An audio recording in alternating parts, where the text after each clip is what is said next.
Good morning, ladies and gentlemen. It's really an honor and a privilege to see you here in the room. And as far as I'm concerned, this is one of the key topics of our work. Why?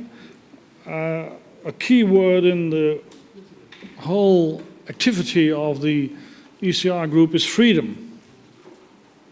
And religious freedom is about freedom. It is about freedom for every person to stand for her or his belief. Especially since religious freedom is a very personal thing. It is attached to every person. That's one issue why it is important. The other issue is there are so many believers all around the world. Calculations up to 80–90% of the global population stand for some sort of a belief or an explicit wish not to believe. And therefore, I think it's really important that we have a look at the situation of religious freedom in the world today as it stands. We see, and you know, of course, that in many countries that are almost every day on the newspaper headlines, there is a lot of persecution for believers, like Syria, like Nigeria, like Pakistan, like Saudi Arabia. But it might surprise you that quite recently also, countries that are not on the front page related to religious freedom are causing difficulties as well. We have discussed this yesterday in our group meeting. I have to mention here Russia. In Russia, there is a new anti-terrorism law, and under this new anti-terrorism law, it is possible for Russian authorities to arrest people when they want to have services or when they want to show their faith in meetings.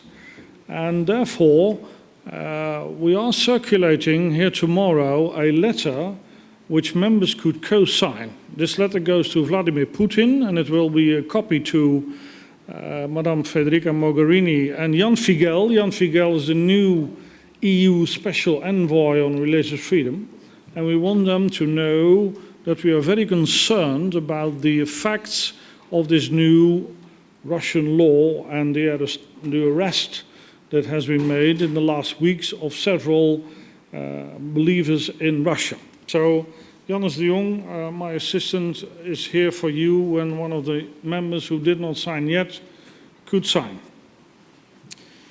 Well, as I said, the situation in the world on religious freedom is very difficult. We see in a lot of countries growing tensions, and what we want is not only to have more religious freedom, but also the possibility for dialogue, because it all starts between people and to meet and to start dialogue. And therefore, I'm really glad that we have three experts on this side of the table who can express from their knowledge, from their experiences, what they have encountered and what their ideas are for us here today. I'm told I have to keep an eye on the clock since we started a little bit late, and also there is a speaker after this meeting, so I propose, let's say, 10 minutes for the speakers, and then of course it's also important that you participate, that you come up with questions and ideas which we can use in our ECR group.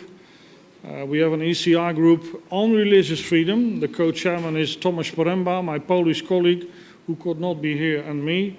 And we have very active members in this group, so please come up not only with questions, but also with ideas.